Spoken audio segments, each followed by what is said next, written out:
وذكر فإن الذكرى تنفع المؤمنين আল্লাহ তাআলা বলছেন তানজিলুম মির রাব্বিল আলামিন, এটা আল্লাহ পাকের পক্ষ থেকে নাযিলকৃত একটি কিতাব, মুহাম্মদের বানানো না। বলেন সুবহানাল্লাহ। আল্লাহ চ্যালেঞ্জ করছেন ওয়ালাউ তাকাওয়ালা আলাইনা বা'দাল আকাওয়িল লাআখাযনা মিনহু বিল ইয়ামিন সুম্মা লাকাতা'না মিনহুল ওয়াতিন। সূরা হাক্কা আল্লাহ বলছেন আমার নবী যদি কোরআন নিজের পক্ষ থেকে বানিয়ে বলতেন, তো আমি আল্লাহ তাআলা তোমাদেরকে বলছি আমার কাছ থেকে শোনো, আমি আমার রসুলের ডান হাতটাকে চেপে ধরতাম ফেরেশতাদের মাধ্যমে, আর তার গলাটাকে আমি আল্লাহ পাক কেটে ফেলে দিতাম। বলেন নাউযুবিল্লাহ। নবী করিম সাল্লাল্লাহু আলাইহি ওয়াসাল্লাম কোরআন যা বলেছেন সবগুলো কার পক্ষ থেকে বলেছেন? বলেন আল্লাহর পক্ষ থেকে বলেছেন।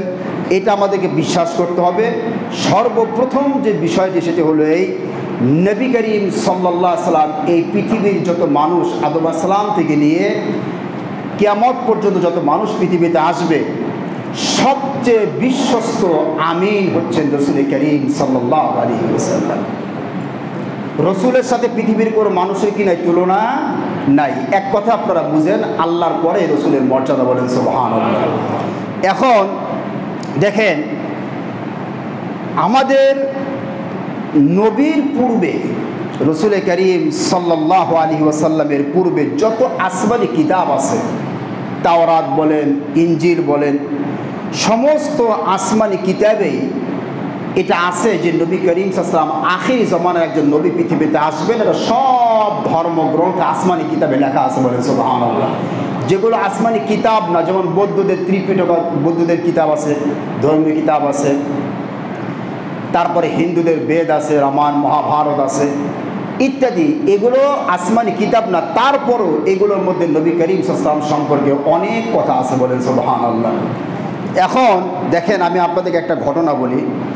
নবী করিম সাল্লাল্লাহু আলাইহি ওয়াসাল্লাম যে পৃথিবীতে আসবেন, তিনি যে একজন সত্য নবী, এটা যারা ইহুদি এবং খ্রিস্টান ধর্মের বড় বড় যারা আলেম যারা ছিলেন, যারা বড় বড় পণ্ডিত ছিলেন, তারাও জানতেন যে আখিরি জমানায় একজন নবী পৃথিবীতে আসবে। আপনারা তাওরাত ইনজিল যদি কারো কাছে থাকে, আপনারা পড়ে দেখবেন বিভিন্ন জায়গায় আল্লাহ তাআলা রসুল সম্পর্কে বলেছেন যে এরকম একজন আখিরি নবী পৃথিবীতে আসবেন। ইহুদি ধর্মের মধ্যে একজন বহুত বড় পণ্ডিত ছিলেন, যার নাম হচ্ছে আব্দুল্লাহ ইবনে সালাম। নাম কি বলেন? আব্দুল্লাহ ইবনে সালাম।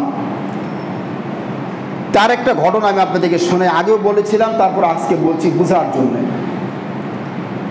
নবী করিম সাল্লাল্লাহু আলাইহি ওয়াসাল্লাম যেদিন মক্কা থেকে হিজরত করে মদিনায় ঢুকতেছিলেন, যে রাস্তা দিয়ে, ওই রাস্তায় একটা খেজুরের বাগান ছিল, একবার মদিনার কাছাকাছি যে রাস্তাটা এসে লেগেছে মাথাটা, ওইখানে খেজুরের বাগান ছিল। ওই বাগানে আব্দুল্লাহ ইবনে সালাম রাদিয়াল্লাহু তাআলা আনহু, যিনি একসময় ইহুদি ধর্মের ইহুদি ছিলেন, বহুত বড় পণ্ডিত ছিলেন। ওই সময় তার মতো এত বড় ধর্মীয় পণ্ডিত ইহুদিদের মধ্যে ছিল না। তিনি খেজুর গাছে খেজুর পাড়তেছিলেন। হঠাৎ দেখলেন অনেকগুলো লোক একটা লোকের পিছনে ঢুকতেছে মদিনার দিকে। তিনি গাছ থেকে নামলেন। নামার পরে তিনি শুনলেন যে ইনি হচ্ছেন মক্কার সেই লোক যিনি নিজেকে আখিরে জমানার নবী হিসাবে যিনি দাবি করেছেন। তো ইহুদি পণ্ডিত, ওনার তো ধর্ম সম্পর্কে ভালো জ্ঞান আছে, তাওরাত সম্পর্কে পুরোটাই ওনার জানা। উনি চিন্তা করলেন যে আমি তাকে একটু যাচাই করবো সে সত্যিকার অর্থে নবী কিনা। এই জন্য তিনি খেজুর তাড়াতাড়ি করে কেটে সেখান থেকে নেমে বাড়িতে গিয়ে পরিষ্কার হয়ে গিয়ে রসুলের সামনে বসলেন, রসুলকে পরীক্ষা করার জন্য। গিয়ে রসুলকে বললেন, আমি আপনাকে 3টা প্রশ্ন করব, এই 3টা প্রশ্নের জবাব নবীরা ছাড়া কেউ দিতে পারবে না। যদি আপনি দিতে পারেন তাহলে আমি বিশ্বাস করবো সত্যিকার অর্থে আপনি আখিরি জমানার নবী। বলেন সুবহানাল্লাহ। তো বলল, তোমার প্রশ্নগুলো কি? 1 নম্বর সে প্রশ্ন করেছে, আপনি বলবেন কিয়ামতের সর্বপ্রথম আলামত কি, লক্ষণ কি? 1। 2 নম্বরে জান্নাতীদের যে আল্লাহ পাক খাবার দেবেন, খাদ্য দেবেন, সে খাবারটা কি হবে, প্রথম খাদ্যটা কি হবে? 3 নম্বরে সন্তান কখন আকৃতিতে মার মতো হয় অথবা বাপের মতো হয়। দেখবেন না ছেলে মেয়ে মা বাপের মতো চেহারা হয়। রসুল সাল্লাল্লাহু আলাইহি ওয়াসাল্লামের এই 3টা প্রশ্নের জবাব জানা ছিল না। আল্লাহ সুবহানাহু ওয়া তাআলা সাথে সাথে জিবরাইলকে পাঠিয়ে দিলেন। বলেন সুবহানাল্লাহ। জিবরাইল রসুলকে 3টা প্রশ্নের জবাব শিখিয়ে দিয়েছেন। প্রথম প্রশ্নের জবাব হচ্ছে যে কিয়ামতের প্রথম যে লক্ষ্য সেটি হচ্ছে একটি আগুন, বড় ধরনের একটি আগুন। এই আগুনগুলো কিয়ামতের পূর্বে মানুষকে একসাথে করে পূর্ব দিক থেকে তাড়িয়ে পশ্চিম দিকে নিয়ে যাবে। কোন দিক থেকে বলেন? পূর্ব দিক থেকে তাড়িয়ে পশ্চিম দিকে নিয়ে যাবে। 2 নম্বর প্রশ্নের জবাব যে আখিরাতে মানুষ যখন জান্নাতে যাবে, জান্নাতীদেরকে আল্লাহ প্রথম কি খাবার দিবেন? রাসূল করিম সাল্লাল্লাহু আলাইহি ওয়াসাল্লাম বলেছেন কাজিয়াতে কাবিদি হুত, মাছের কলিজার অতিরিক্ত যে অংশ যেটি থাকে, মাছের কলিজা দিয়ে আল্লাহ তাআলা সর্বপ্রথম তাদের খাবার দেবেন। আমাদের ফরমালিনযুক্ত যে মাছ এগুলা না, পিওর ফ্রেশ মাছ। বলেন সুবহানাল্লাহ। 3 নম্বর যে প্রশ্ন তার উত্তর হচ্ছে যে কখন ছেলে বা মেয়ে তার মা বা বাপের মতো হয় আকৃতিতে। জিবরাইল রাসূলকে শিখিয়ে দিলেন, আপনি বলে যখন মার বীর্যের উপরে পিতার বীর্য প্রাধান্য পায় তখন সন্তানটা পিতার মতো হয়, আর যখন নারীর বীর্য প্রাধান্য পায় তখন সে সন্তানটা মার আকৃতি ধারণ করে। এই 3টা প্রশ্নের জবাব পাওয়ার সাথে সাথে আব্দুল্লাহ ইবনে সালাম বলছেন, আমি সাক্ষ্য দিচ্ছি আপনি আখেরি জামানার পয়গম্বর নবী মুহাম্মদুর রাসূলুল্লাহ সাল্লাল্লাহু আলাইহি ওয়াসাল্লাম। বলে আপনার হাতটা দেন, হাত বাড়িয়েছেন, সাথে সাথে ইসলাম গ্রহণ করেছেন। বলেন সুবহানাল্লাহ।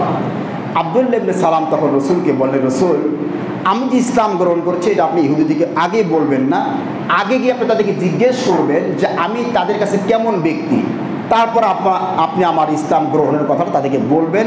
কারণ ইহুদি তো, আমি তো ইহুদি, আমি ভালো করে ইহুদিদেরকে চিনি। এরা মানুষের উপরে মিথ্যা অপবাদ দেওয়ার মধ্যে 1 নম্বর এরা। রসুল ইহুদিদেরকে ডাকলেন, যারা মদিনার বড় বড় ইহুদি পণ্ডিত ছিল, জিজ্ঞেস করলেন যে আব্দুল্লাহ ইবনে সালাম তোমাদের মধ্যে কেমন ব্যক্তি, তার সম্পর্কে তোমরা কি বলো?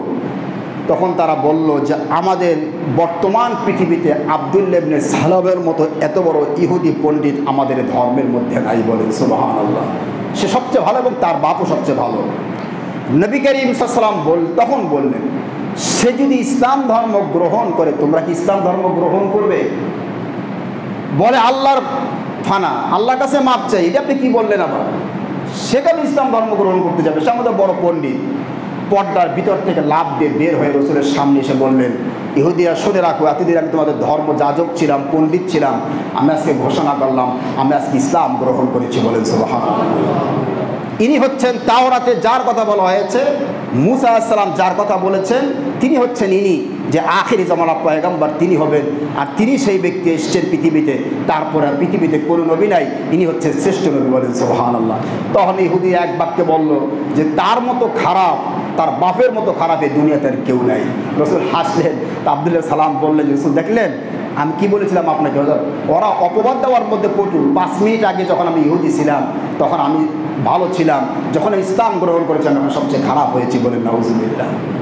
তাহলে যারা ধর্মীয় পণ্ডিত যারা ছিল ইহুদি ধর্মের, তারাও জানতো যে আখিরি জামানায় একজন নবী পৃথিবীতে আসবে। দেখেন হযরত খাদিজাতুল কুবরা রাদিয়াল্লাহু তাআলা আনহা, ওনার চাচাতো ভাই ছিলেন।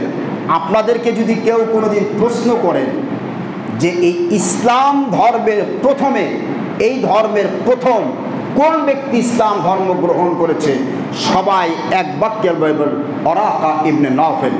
ওরাকা ইবনে নাওফেল। খেয়াল রাখবেন, এটা একটা প্রশ্ন। কিন্তু রসুল যখন তার উপরে যখন ওহী নাজিল হলো, জিবরাইল তাকে চেপে ধরেছেন গাড়ি হেরার মধ্যে, এত জোরে চাপ দিয়েছেন রসুল ভয় পেয়েছেন। বলছেন ইন্নী খাশিতু আলা নাফসি, আমি আমার জীবন নাশের, আমি মরে যাবে মনে করতেছিলাম, এত বেশি ভয় পেয়েছি। তার অন্তরটা কাঁপতেছিল, শরীরটা কাঁপতেছিল ভয়তে। পাহাড় থেকে নেমে এসে খাদিজাকে বললেন আমাকে কম্বল দিয়ে ঢেকে দাও, কাপড় দিয়ে ঢেকে দাও। বললেন, খাদিজা বলছে আপনার কি হয়েছে? রসুল বলছেন আমি এরকম একজন লোক দেখেছি, আমি তাকে দেখে ভয় পেয়েছি, সে আমাকে চাপ দিয়েছে, খুব ভয় পেয়েছি। তখন খাদিজা স্ত্রী হিসাবে বলছেন, আমি সাক্ষ্য দিচ্ছি আপনার স্ত্রী হিসাবে যে আপনি মানুষের উপকার করেন, মানুষের কল্যাণ করেন, কোনো খারাপ কেউ আপনার উপরে কোনো খারাপ কিছু করে নাই, আল্লাহর দয়া আপনার উপরে নাজিল হয়েছে। বলেন সুবহানাল্লাহ। তিনি তখন কি করলেন, তার চাচাতো ভাই ছিল ওরাকা ইবনে নাওফেল, খুব বয়স্ক মানুষ, বৃদ্ধ মানুষ। ইনি এক সময় মুশরিক ছিলেন, পৌত্তলিক মূর্তি পূজা করতেন। তো কোনো একটা সময় উনি গিয়ে সত্য ধর্মের খোঁজে সিরিয়া থেকে খ্রিস্টান ধর্ম গ্রহণ করেছিলেন। এটা রসুলের কাছে ইসলাম আসার আগে, তখন তো খ্রিস্টান ধর্ম সত্য ছিল। উনি গিয়ে সব ঘটনা বললে যে রসুলকে সাথে নিয়ে গেলেন, চলো আমার সাথে চলেন, আমার চাচতো বাড়ির কাছে চলেন। রসুল সামনে বসলেন, সব ঘটনা ওরাকা ইবনে নাফেলকে বলেছেন। ওরাকা ইবনে নাফেল সে ইনজিল শরীফ তার পুরোটা এত সুন্দর মুখস্থ ছিল যে সে নিজ হাতে এটা মুখস্থ লিখতেন, হিব্রু ভাষায় আরবি ভাষায় লিখতে পারত, সব তার খুঁটিনাটি জানা ছিল। রসুলের কাছে পুরা ঘটনাটা শোনার পরে যে জিব্রাইলকে দেখেছেন এরকম চাপ দিয়ে ইত্যাদি, উনি শোনার পরে বলেছেন মা রাআহু ইল্লা নাবিয়্যু হাযিহিল উম্মাহ আল্লাযী বাশশারা বিহি মূসা ওয়া ঈসা। তিনি বলেছেন, ও মুহাম্মদ ভাতিজা শোনো, তুমি যাকে দেখেছো তিনি হচ্ছেন সেই জিব্রাইল যিনি মুসার কাছে এসেছিল, ঈসার কাছে এসেছিল। বলেন সুবহানাল্লাহ। আমি ওরাকা ইবনে নাফেল আমি সাক্ষ্য দিচ্ছি তুমি হচ্ছ আখিরি জামানার পয়গম্বর, যার জন্য গোটা পৃথিবী অপেক্ষা করছে। বলেন সুবহানাল্লাহ। খুব বয়স তখন তার, হাঁটতে পারে না, লাঠি নিয়ে হাঁটেন, খুব বয়স্ক মানুষ। তিনি তখন একটা কথা রসুলকে বলেছেন যে মুহাম্মদ শোনো, আমি যদি সেই সময় যুবক থাকতাম, আমি যদি সেই সময় জীবিত থাকতাম, তাহলে আমার যৌবনের সমস্ত শক্তি দিয়ে আমি আমার জীবন দিয়ে তোমার জন্য আমি লড়তাম। কারণ এমন একদিন আসবে যেদিন এই মক্কার লোকেরা তোমাকে বের করে দিবে। রসুল আশ্চর্য হলেন যে মক্কা আমার মাতৃভূমি, এইখানের লোকেরা আমাকে বের করে দিবে, যারা আমাকে এত ভালোবাসে, আমিন বলে, সাদিক বলে, যারা আমাকে সত্যবাদী বলে।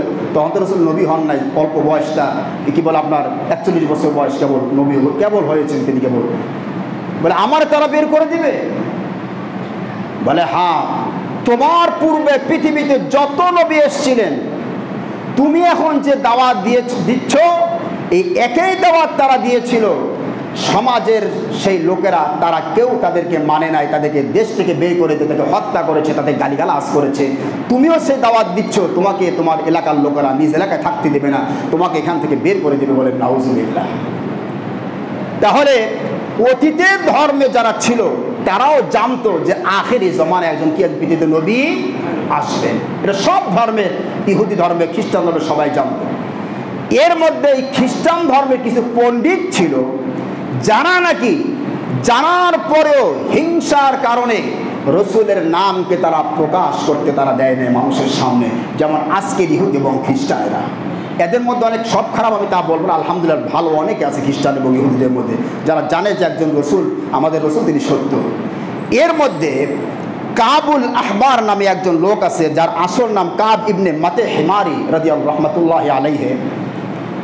উনি রসুলের জীবন পেয়েছেন, রসুলকে পেয়েছিলেন। কাবুল আহবার বড় মুফাসসির, আপনারা যদি তাফসীর যদি পড়েন কোনো সময় দেখবেন বিভিন্ন রেফারেন্সে লেখা আছে নিচে দিয়ে কাবুল আহবার বাড়ি ছিল ইয়েমেনে। উনি রসুলের যুগ পেয়েছিলেন, কিছু রসুলের যুগে ইসলাম গ্রহণ করেন নাই। ওমরের যুগে 12 হিজরিতে ইসলাম গ্রহণ করেছিলেন। তো ওনাকে একদিন আব্বাস রাদিয়াল্লাহু তাআলা আনহু রসুলের চাচা জিজ্ঞেস করেছিলেন, আচ্ছা কাব, আপনি তো রসুলকে পেয়েছিলেন, আপনি রসুলের যুগে ইসলাম গ্রহণ করেন নাই কেন, ওমরের যুগে ইসলাম গ্রহণ করলেন কেন? উনি বলেছে, দেখেন আমার আব্বা তাওরাতের পণ্ডিত ছিল, তো তাওরাতের কিছু অংশ লিখে আমার আব্বা আমার হাতে দিয়েছে আর বলেছে তুমি আমার ছেলে তাওরাতের এই জায়গাগুলো পড়বার, এরপর আমল করবার। কিছু জায়গা কেটে আলাদা করে একটা বাক্সর মধ্যে রেখে সিলমোহর মেরে দিয়েছে আর বলেছে তোমার কাছ থেকে আমি অঙ্গীকার নিলাম, বলো আমার কাছে শপথ করো, ওয়াদা করো যে বাক্স করে দিন খুলবো না। বলে ঠিক আছে আমি খুলবো না। এভাবে আমি তাওরাত পড়তে লাগলাম আর ওই কিছু তাওরাত বাক্সের মধ্যে আছে। আমার আব্বা দুনিয়া থেকে বিদায় হয়ে গেল। ইসলাম যখন, তিনি বলছেন ইসলাম যখন আস্তে আস্তে চতুর্দিকে ছড়িয়ে পড়তে লাগলো, আমার দিলের মধ্যে একটা সন্দেহ জাগলো যে আমার আব্বা মনে হয় আমার কাছে কিছু জিনিস গোপন করেছেন। হঠাৎ করে তিনি বাক্সটা ভেঙেছেন, ভেঙ্গে তাওরাতের বাকি অংশগুলো যেখানে রসুলের নাম, সাহাবায়ে কেরামের নাম, সেই জায়গাগুলো তিনি হাতে পেলেন যে আখিরি জমানায় একজন নবী পৃথিবীতে আসবে, তোমরা তাকে মানবা। এই জায়গাগুলো তার বাপ তার কাছ থেকে লুকিয়ে রেখেছিল। বলেন নাউজুবিল্লাহ। তারপরে তিনি এগুলো দেখার পরে, ওই বইগুলো পড়ার পরে তিনি ইসলাম গ্রহণ করেছেন। বলেন সুবহানাল্লাহ। তাহলে অতীতে মানুষ যারা ছিল তারাও বিশ্বাস করত, তাদের বিশ্বাস ছিল। আল্লাহ প্রত্যেকটা পয়গম্বরের কাছে আল্লাহ ওয়াদা নিয়েছে, তোমরা বলো যে তোমরা যদি সেই নবীকে পাও, তোমাদের যুগে যদি আসে, তার উপর তোমরা ঈমান আনবা কিনা। প্রত্যেকটা নবী স্বীকার করেছে, হায় আল্লাহ, আখিরি জমানার নবী যদি আমাদের জমানা আসে, আমাদের রিসালাত নবুয়ত বাদ হয়ে যাবে, আমরা তার উপর বিশ্বাস স্থাপন করবো। বলেন সুবহানাল্লাহ। এটা তো হলো এক কথা। দ্বিতীয় কথা হলো, যারা বর্তমান যারা বিজ্ঞানী যারা, তারা বিভিন্ন গবেষণার মাধ্যমে তারা রসুলকে চিনতে পেরেছেন যে রসুল আসলে যে সত্য নবী। কারণ দেখেন, রসুল লেখাপড়া জানতেন না, এটা তো আপনারা জানেন সবাই, উম্মি নবী ছিলেন। আমি আপনাদেরকে আগেও বলেছি, রসুল লেখাপড়া না জানাটা এটা তার জন্য মুজিজা ছিল। বলেন সুবহানাল্লাহ। আজকে বিশ্বের বড় বড় বিজ্ঞানী যারা, স্যার আইজাক নিউটন বলেন, আইনস্টাইন বলেন, বড় বড় বিজ্ঞানী যারা, তারা রসুলের এই কোরআনটা পড়ে তারা আশ্চর্য হয়ে গেছে। যে লোকটা লেখাপড়া কিছুই জানে না, সেই লোকটা এত সুন্দর বৈজ্ঞানিক অনেক বৈজ্ঞানিক তথ্য আছে কোরআনের মধ্যে, এত নির্ভেজাল নিখুঁতভাবে তিনি কিভাবে এত সুন্দর করে তিনি বললেন যে যুগের বিজ্ঞান ছিল না, এত টেকনোলজি ছিল না, এত সুন্দর করে নিখুঁতভাবে বিজ্ঞানটাকে তিনি এত সুন্দর করে কিভাবে বললেন, বিজ্ঞানীরা আপনাদের পেরেশান হয়ে হয়রান হয়ে গিয়েছে, আশ্চর্য হয়েছে। এই জন্য দেখবেন অনেক বড় বড় বিজ্ঞানীরা এই কোরআনটা শুধু পড়ে তারা ইসলাম গ্রহণ করছে। বলেন সুবহানাল্লাহ।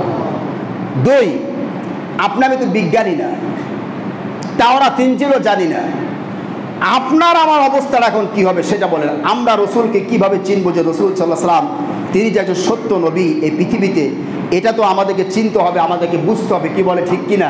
সেটারও একটা হাতিয়ার আছে। সেটা কি আছে বলেন? হাতিয়ার আছে। সেটা হলো, হাতিয়ারটা হলো এই, নবী করিম সাল্লাল্লাহু আলাইহি ওয়াসাল্লাম ইন্তেকালের আগে এমন কিছু কথা বলে গিয়েছেন, ভবিষ্যৎবাণী, যেই ভবিষ্যৎবাণীগুলো নিয়ে আপনি গবেষণা করলে আপনি বুঝতে পারবেন যে নবী করিম সাল্লাল্লাহু আলাইহি ওয়াসাল্লাম তিনি একজন সত্যকার অর্থে তিনি নবী ছিলেন। বলেন সুবহানাল্লাহ। খুব খেয়াল করবেন আজকের কথার দিকে। আমি কিন্তু আগে একটা কথা বলেছি, কোরআন হাদিসের কথা বললে অনেকে ভালো লাগবে না, কি বলে ঠিক কিনা?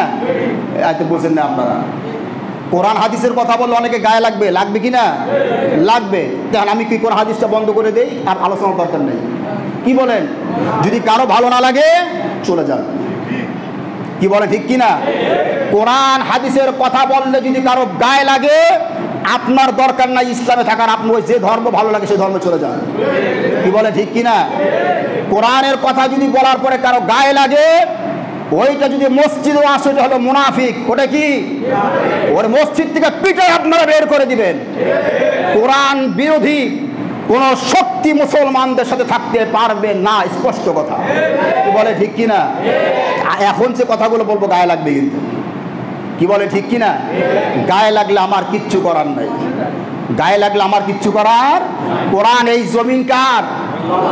তার কথা হবে, তার রসুলের কথা হবে। কারো গায়ে যদি লাগে আপনি বের হয়ে যাবেন, আপনার থাকার কোনো অধিকার নাই ইসলামে। আমি এখন যে কথাগুলো বলবো ধৈর্য সহকারে শুনবেন, কারো গায়ে লাগে লাগুক আমার দেখার বিষয় না, কি বলে ঠিক কিনা? ফার্স্ট শোনেন, এখন নবী করিম সাল্লাল্লাহু আলাইহি ওয়াসাল্লাম যে ভবিষ্যৎবাণীগুলো করেছেন প্রত্যেকটা কাটায় কাটায় মিলে যাচ্ছে। বর্তমান সমাজের সাথে মিলাবেন, কাটায় কাটায় মিলে যাচ্ছে। আজ থেকে 1450 বছর আগে তিনি বলেছেন, মিলে যাচ্ছে। তার মানে হলো তিনি যদি নিজের পক্ষ থেকে বলতেন তাহলে মিলতো না। এটা কার পক্ষ থেকে বলেছেন? এই জন্য তার প্রত্যেকটা কথা সত্য প্রমাণিত হচ্ছে। বলেন সুবহানাল্লাহ।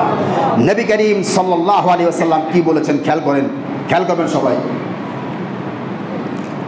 রাসূল বলেছেন, কিয়ামতের আগে অযোগ্য এবং বেদিন ফাসেক ফুজ্জাররা সমাজের নেতা হবে। সত্য না মিথ্যা? হাদিসটি শোনেন আমার কাছ থেকে এখন। বুখারী 8 নম্বর খণ্ড 6496 নম্বর হাদিস। রাসূল করিম সাল্লাল্লাহু আলাইহি ওয়াসাল্লাম তিনি বলেছেন, আন আবি হুরায়রা রাদিয়াল্লাহু তাআলা আনহু قال قال رسول الله صلى الله عليه وسلم إذا زعيت الأمانة فانتظر الساعة قال كيف إذاعتها يا رسول الله قال إذا أسند الأمر إلى غير أهله فانتظر الساعة। হযরত আবু হুরায়রা রাদিয়াল্লাহু তাআলা হাদিসটি বর্ণনা করছেন। তিনি বলেন যে নবী করিম সাল্লাল্লাহু আলাইহি ওয়াসাল্লাম বলেছেন, যখন আমানতের খেয়ানত করা হবে তখন কিয়ামতের জন্য অপেক্ষা করো। কিসের জন্য অপেক্ষা করো? কথা বুঝতেছেন আপনারা? আমানতের খেয়ানত বুঝেন?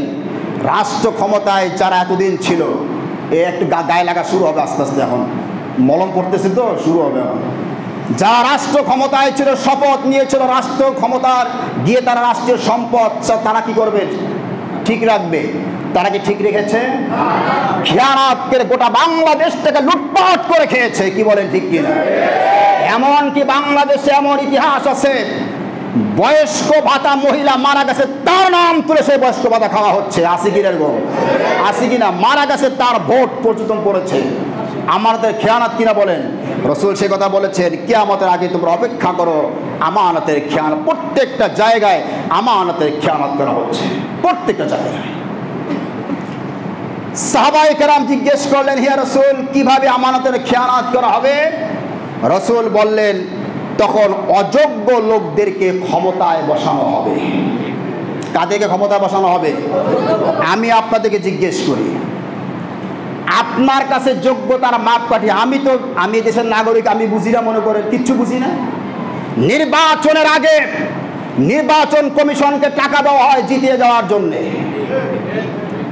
রাতের আগে, নির্বাচনের আগের রাতে মানুষের বাড়িতে বাড়িতে টাকা ছিটানো হয়েছে ভোট কেনার জন্য। কি বলে ঠিক কিনা?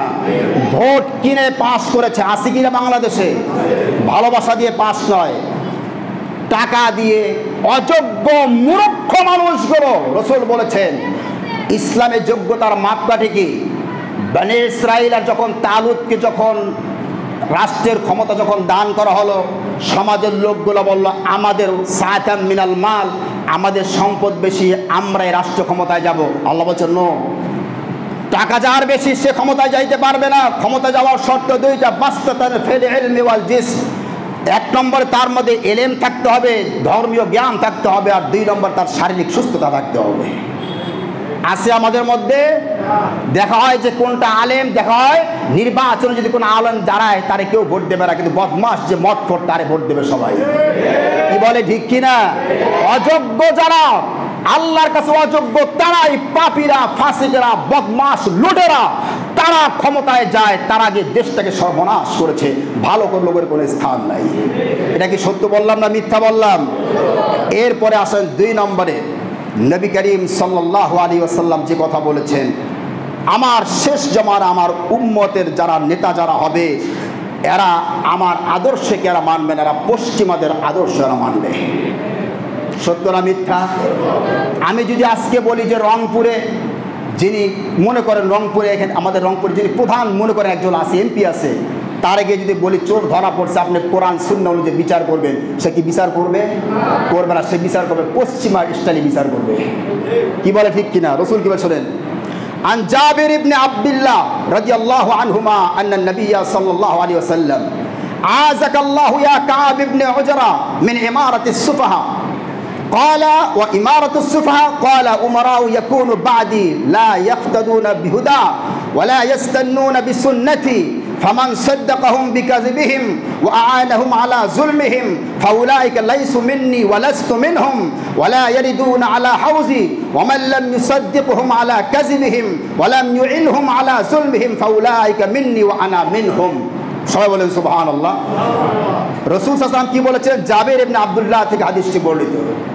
তিনি বলেছেন, হে কাব ইবনে উজারা, আল্লাহ তোমাকে বোকা লোকদের শাসন থেকে সংরক্ষণ করুক। বোকা, সুফা মানে বোকা, বোকা শাসকদের কাছ থেকে আল্লাহ যেন তোমার কি করে? হেফাজত করেন। সে বলল, বোকা লোকদের শাসন কি? কারা বোকা লোক? কোন বোকা লোকগুলো শাসন করবে? আপনি চিন্তা করেন, বোকা লোকরা কি শাসন করে? না। বোকা লোক কারা? রসুল পরিচয় দিচ্ছেন, আমার পরে এমন কিছু শাসক হবে যারা আমার পদাঙ্ক, আমার সুন্নতের অনুসরণ তারা করবে না, আমার দেওয়া মতন তারা রাষ্ট্র পরিচালনা তারা করবে না। তারা কি করবে? তারা মিথ্যাকে সত্য বানাবে, সত্যকে মিথ্যা বানাবে। তাদের সাথে যারা মিথ্যায় সহযোগী যারা হবে, খেয়াল করেন, তাদের সাথে যারা মিথ্যায় সহযোগী হবে তারা আমার সাথে তাদের কোনো সম্পর্ক নাই, আর আমারও তাদের সাথে কোনো সম্পর্ক নাই। মানে তারা আমার উম্মত না। আমার কিনা বলেন? উম্মত। আর ওই সমস্ত জানোয়াররা ক্ষমতায় যাওয়ার পরে তারা যে মিথ্যা কথাগুলো বলবে, তারা যে জুলুম করবে, সেই মিথ্যার প্রতিবাদ যারা করবে, আমি মুহাম্মদ তাদের সাথে এবং তারাও আমার সাথে। বলেন সুবহানাল্লাহ। আসি কিনা বলেন, আসি কিনা? বর্তমান পৃথিবীতে মুসলমান শাসকদের মতো মিথ্যুক, ধোঁকাবাজ, এরা রসুলের কেউ আদর্শ মানে না, এরা সবগুলো পশ্চিমাদের আদর্শ মানে মিথ্যা কথা বলে আর জুলুম করে। এদের সাথে হাজার হাজার মানুষের পিছনে ঘুরে, কি বলে ঠিক কিনা? রসুল বলেছেন, যে ব্যক্তি জানলো যে এই ব্যক্তি জুলুম করে, তারপরও তার পিছে পিছে ঘুরে, রসুল বলেছেন সে ইসলাম থেকে খারেজ হয়ে যাবে। নাউজুবিল্লাহ বলেন। 2, 3 নম্বরে আসেন, নবী করিম সাল্লাল্লাহু আলাইহি ওয়াসাল্লাম যে কথা তিনি বলেছেন সেটি হচ্ছে, একটা হাদিস আপনাদের কাছে খুব আশ্চর্য মনে হবে। আমি হাদিসটি একটা অংশ আপনাদেরকে শোনাতে চাই। রসুল বলেছেন, লা তাত্তাবিউন্না সুনানা মান কানা ক্বাবলাকুম বা'আন বিবা'ইন ওয়া জিরা'আন বিজরা'ইন ওয়া শিবরান বিশিবরিন হাত্তা লাউ দাখালু ফি হুজ্জি দাব্বিন লা দাখালতুম। ক্বালু ইয়া রাসূলুল্লাহ আল ইয়াহুদা ওয়ান নাসারা। ক্বালু ফামাযা। রাসূল সাল্লাল্লাহু আলাইহি ওয়াসাল্লাম বলেছেন, ওয়া হাত্তা লাউ আন্না আহাদুকুম জামা উম্মাতু লা ফাআলতুম। আমি হাদিসটা বলছি, খুব খেয়াল করেন। আমার উম্মতের মানুষেরা শেষে গিয়েরা, শাসকেরা শিবরান বিশিবরেন, এই টক্কর বলছেন, কি বলেন এটাকে আপনারা? এই যে এইটাকে মাপেরে কি বলেন আপনারা? হ্যাঁ, এক টক্কর বলেন। এইটাকে এক হাত বলেন না? রসুল বলেছেন জিরান বিজরাইন ও শিবরান বিশিবরিন, হাতের বিভতে বিভতে, এরকম হাতে এক হাতে হাতে খ্রিস্টান এবং ইহুদিদের অনুসরণ করবে মুসলমানেরা। করি না আমরা? পোশাক পরিচ্ছদ, খাবার দাবার, রাষ্ট্র পরিচয় সব কিছু আমরা ইহুদি এবং খ্রিস্টানদের অনুসরণ করি। রসুল বলেছেন, এই বোকারা যদি গুই সাপের গর্তে, সাপের গর্তের মধ্যে কেউ হাত দেয়? কেউ দেয় না, কারণ ভয় আছে, ঠোকর মারবে, বিশ্বাস। রসুল বলেছেন, ইহুদি খ্রিস্টানরা যদি কোনোদিন সাপের গর্তের মধ্যে হাত দেয়, আমার এই নির্বাদ উম্মতেরা তারাও না বুঝে তাদের অনুসরণ করে, তারাও সেই সাপের সেই গর্তের মধ্যে হাত দেবে। বলেন নাউজুবিল্লাহ। শুধু তাই না, ও আমার ভাইরা, রসুল একটা খুব কঠিন কথা বলে, আমি বলতে চাচ্ছিলাম না, যদি রসুলের কথা তাই বলছি আপনাদেরকে। রসুল বলেছেন, হাত্তা লাউ আন্না আহাদাকুম জামা উম্মাহু লাফালতুম। আখিরি জমানার খ্রিস্টান এবং ইহুদিরা তারা যদি নিজের মার সাথে জিনা করে, আমার উম্মতের মধ্যে এমন এক উম্মত তৈরি হবে, এরাও নিজের মার সাথে জিনা করবে। এখন এটা আপনার কাছে একটু আশ্চর্য মনে হইতেছে কিনা? একটু আশ্চর্য মনে হওয়ার, কিন্তু খেয়াল রাখবেন, রসুল যা বলেছেন তা একবারে পাই টু পাই সত্য প্রমাণিত। আমি আমরা একটা দৃষ্টান্ত আপনাদেরকে দিচ্ছি। আমি যখন সৌদি আরবিয়াতে একটা বিচার এসছে, সেখানে সেই বিচারটা কি? বিচারটা হলো, বাপ 2 বিয়ে করেছে, আগের ঘরের ছেলে বাপের 2য় স্ত্রীর সাথে জিনা করেছে। কেবল শুরু হয়েছে, এই পর্যন্ত আপন মা এখনো আসে নাই, সৎ মার সাথে। আর বাংলাদেশে যেটা হয়েছে, আমি আপনাদেরকে একটা ঘটনা শুনে দিলে আপনারা বুঝতে পারবেন। বাংলাদেশে আমাদের যে ঘটনাটা ঘটেছে, আমি ঘটনাটা বলে আমি আমার বয়ানটা আমি শেষ করছি। সমকাল এই পত্রিকায় এসছে, সিনিয়র সচিব ছিলেন মহিলা ও শিশু বিষয়ক মন্ত্রণালয়ের। এই মহিলা, ওনার নাম হচ্ছে নাসিমা বেগম। খুব খেয়াল করবেন ঘটনাটা। ঢাকা গাজীপুরে একটা জায়গা আছে, এই গাজীপুরে উনি গিয়েছিলেন, যেটা মহিলা শিশু কিশোর হেফাজতের একটা নিরাপদ আবাসন একটা কেন্দ্র আছে সেখানে। উনি যাওয়ার পরে সেই কেন্দ্রের যিনি পরিচালিকা, যিনি যে মহিলা, সেই মহিলা সচিব মহিলা নাসিমা বেগমকে বলছে, আপা আপনাকে একটা জিনিস আমি দেখাবো, চলেন। সমকালে এসছে, দেখেন এখানে। তো গেলাম, যাওয়ার পরে আমাকে একটা 4টা বাচ্চা, মেয়ে বাচ্চা দেখাইলো, আর একটা মহিলাকে দেখালো পাশে বসে আছে। বলছে, ম্যাডাম এই যে 4টা মেয়ে দেখতেছেন না, এই 4টা মেয়েকে তার নিজের বাপ এই 4টা মেয়েকে ধর্ষণ করেছে। বাপ নিজে ধর্ষণ করে 4টা মেয়েকে। এই মা যন্ত্রণা সহ্য করতে না পেরে মেয়েদেরকে বাঁচাবার জন্য বাপের সে লালসা থেকে এসে আমার এই আশ্রয় কেন্দ্রে সে আশ্রয় দিয়েছে। আর একটা মেয়েকে দেখালো, যে মেয়েটার দিকে তাকান, এই মেয়েটা বাপের ধর্ষণের কারণে সে গর্ভবতী হয়েছে। আজ বাপ কর্তৃক নিজের মেয়ে ধর্ষিতা, ওই দিন বেশি দূরে নয় যেদিন নিজ সন্তানের হাতে মা ধর্ষিত হবে।